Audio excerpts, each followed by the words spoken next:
You may have noticed I'm putting a tie on. That's because we're about to get serious.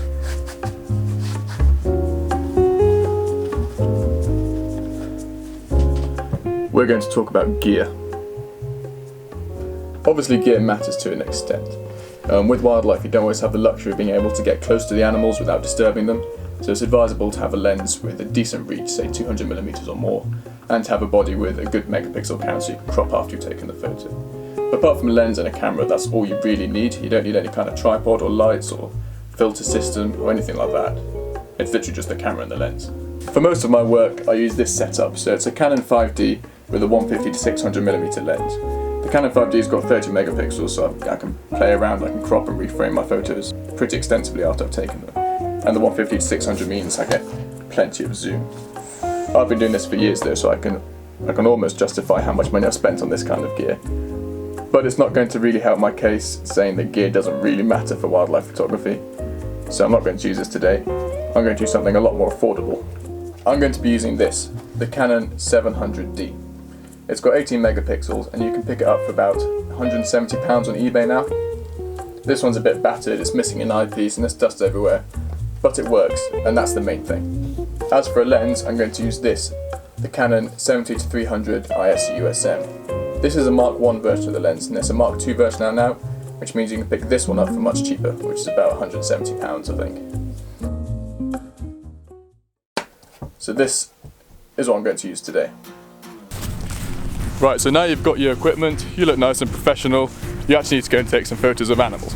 Obviously photography is incredibly subjective, but with wildlife photography there are some guidelines that can help with composition, just to get you started, especially if you're inexperienced. Obviously things like how you use your camera, autofocus, camouflage, fieldcraft, all that kind of thing, that also plays into it. But today I'm just going to focus on composition. To outline these compositional guidelines, I'm going to use this bird. Now the more intuitive you might have noticed, it's not a real bird. Well done you. Bear with me though, because we'll find the real wildlife after we've gone through this stuff. Right, our bird's landed on its perch, so now we need to start taking action. First thing to do is get eye level with it. The reason to get eye level with your subject is because if you take the photo from high up, like this, you can see it just makes the animal look a bit small and it's just a bit crap really. Well, I'm not a fan personally. Whereas if you get down to eye level, like so, and take the image, it can look a lot more engaging. This is especially important if your animal is on the ground, because if you take the photo from higher up, as I'll show you now, it can look more like a snapshot, whereas if you get down to the eye level, then it makes it way more engaging, and also can help blur out the background because it puts some depth between the subject and what's behind it. This can help isolate the subject and draw your attention to it, and that's probably the key focus of your image, which is why I recommend doing it. So you found your animal, it's bumbling around in front of you, you've managed to get eye level, now try and focus on its eyes. This can be tricky if it's facing you a bit like this, so the eyes aren't dead on, so not going to be in the same focus plane, and try and focus somewhere between the eyes, like say here, then hopefully both eyes should be sharp, but failing that, always go for the near eye. That's the best you can hope for really. So unless you're using a hell of a lot of artistic license or something, just don't focus on its tail or the wing or anything, try and get the eyes in focus, because again it makes for a much more engaging image, especially if it's looking dead on at you and you manage to capture that moment of eye contact.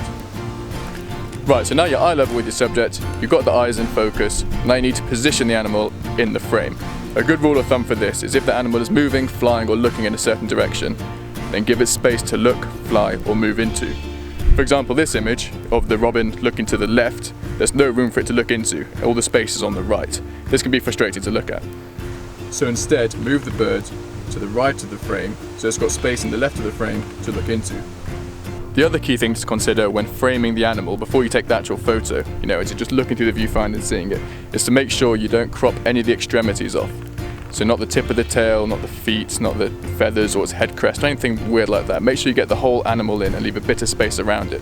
By leaving that space around, one, it's not frustrating to the viewer because they can see the entire thing, and also it can help frame the animal within the image. So at the moment the tail is cut off a little bit, but by recomposing you can use space around the animal to frame it within the image. This can be quite hard to do in the moment when the animal's running around or flying about and things, so I often recommend just shooting a bit wider than you normally would, something like that, so that you can then crop in afterwards to exactly how you want the image to look. The one exception would be if you're doing portraits of animals where you're really tight in on their face or something. But apart from that, there's no excuse to chop off tails or feet. Things are looking good. We've got our animal in the frame, it's got space to look, fly or move into. We're not chopping any of the extremities off, we're nice and eye level, but we haven't considered the background yet, and that's just as important as whatever we're focused on. For example, in this composition, you can see some waving plant thing behind the animal. This could be distracting, because it breaks up the green and it's a very linear straight line, so your eye will get drawn to it really. So if you just move around, but again, try and stay eye level so you end up with a nice clean background. And again, give them some space to look into. That's a less distracting composition and all the attention is on the animal. With any painting or photograph or anything visual, your eyes tend to get drawn to the brightest, most contrasting part of the image. Now this is normally the subject if they're in focus, especially if you get some catchlight in their eye or something. But the problem here is this distant tree there is very contrasted with the sky behind it. So to combat this, what you could do is move that so it's behind the bird and then crop in more so you don't get this tree on the right either. And there you go, that would be a better composition because your whole attention is drawn to the animal. Colour is the other important factor you need to consider when you take your photos. For example, this bird is brown and red, so it'll probably suit most backgrounds. It looks quite nice here on the screen, looks okay against the blue as well. But if you put it against a dark background like over there, then you tend to lose the brown a bit. But for this guy, I'd probably try and put him on green, or maybe a bit of green and a bit of blue. It all seems relatively straightforward when you're playing with a toy in a field. So to really test these principles, I'm going to go use that budget equipment I showed you earlier, you know, the Canon 700D and 70 to 300mm lens on some actual wild animals.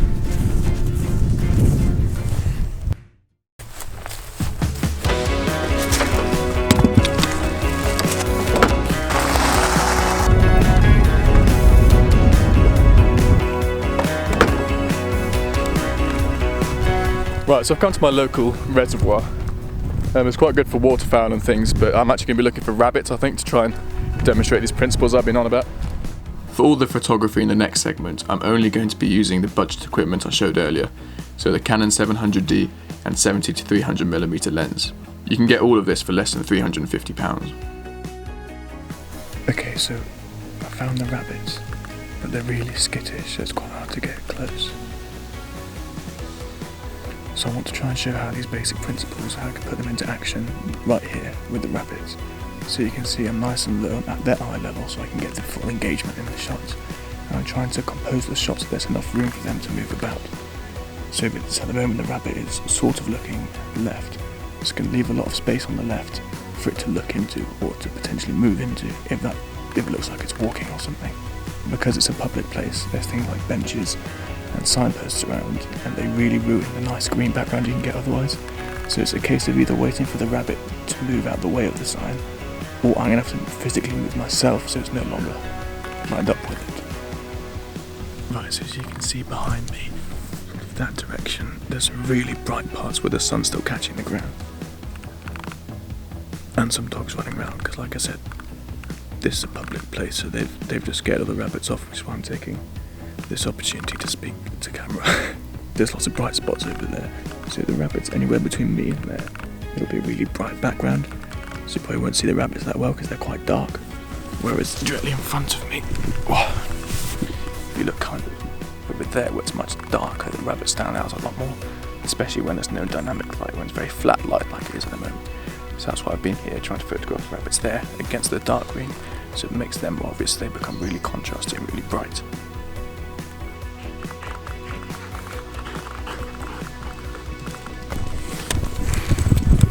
Yeah, that dog's chased away all the rabbits, so I'm going to pack up here and try and move somewhere else and see if there's any more. Never mind, this is why I don't normally come to places where dog walkers come. A juvenile robin just landed on the fence posts here. It looked a bit like the toy I was using earlier. Nice coincidence. Okay, the light's gone now. I think we've got quite a few good shots with the 700D. The lens is actually a lot better than I remember, like the image stabilization is fantastic. So we didn't have the best light, nothing that interesting, but I think there were some nice, simple, clean compositions. So I'll get home, put them into Lightroom, have a look and try and talk you through how I followed some of the guidelines to get some of the shots.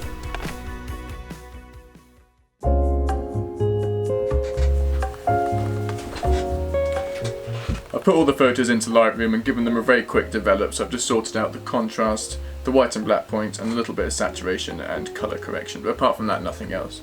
no in-depth processing or anything. So these are all essentially from the camera and just corrected, that's all. Okay, the first image here, this is pretty crap for a number of reasons. We haven't done the first thing, so we haven't managed to get eye level with it, and then failing that as well, I've focused on the rabbit's arse rather than his eye. This means your attention when you look at the rabbit is drawn to its rear end rather than its lovely face. Also, you can see I haven't considered the background at all. It's nice and green mostly, but there's this huge contrasty stick, signpost, bench, something like that, something man-made. The linearness of it really gets your attention. It's also the most contrasty part of the image, because this little stick is darker against the green than the rabbit is against the green, so all your attention is drawn away. Also, if you compare the space between the front of the rabbit here and the rear behind it, there's a lot more behind it, so it doesn't look like it's got that space to move into. A crop could maybe help this, but you can't fix the out of focus eye or the background easily. This next image is a lot better in terms of there's space in front of it compared to behind, so it's got space to move into. You can tell he wants to go this way over to the left. The background has been more considered, so we don't have any distracting objects in it, although it is really bright and there's some dark patches in it as well, so this area here is very contrasty, so that's probably going to draw your attention. And the bright background might draw your attention away from the rabbit anyway, so for a darker animal like this, it'll probably work better on a darker background. This is a lot better, so we're eye level with the subject, the eye is in focus, and even though it's quite a tight crop, we haven't cut off any of the ears or any of his hind legs, and also left plenty of room below. Another thing to remember is even though you can't see his legs or his extremities, still leave room for them. So the legs will probably come down to this kind of level here, you know, within the grass. So just don't crop above that, give some space around that as well. So now he's framed within the image. This shot works a lot better too. Because the animal is pin sharp around the eye, that's where your attention gets drawn to. And we're lucky there's a lot of contrast in his eye because he's got a good catch light up there. What also helps us in this instance as well is the rabbit is slightly facing towards us. That means that there's some depth between the front where we focus, so focus on his eye, and his rear, so this becomes nice and out of focus, and this is really sharp, so all your attention is drawn to the front. And again, we've left space in front for him to look and move into compared to behind, but still left space all around to frame him in the image. This image is similar to the last one, but it doesn't work as well for a few reasons. One of those is that on the previous image the rabbit was slightly facing us, whereas this one is very flat to us, which means even though the eye is in focus, so is all of his back and all of his rump and legs and ears and everything. This means overall you're not quite as drawn to his face as in the previous image. Also in the background there's some brighter spots like here and up here. You could fix these in Photoshop or something, but if you can get it right in camera that makes your life a lot easier. This one's similar to the previous two images. This time he's looking more towards the camera though, and there's no set direction which he wants to move. That's why more central crop works. So we've got an equalish amount of space here compared to this side of him. Again, being careful not to chop off anything underneath that we can't see, and leaving space above so we don't get too close to his ears, his extremities. So there you go, if you follow some compositional guidelines you can get nice wildlife images without fancy expensive gear. If you enjoyed the video please consider subscribing. If not, whatever. Thanks for watching.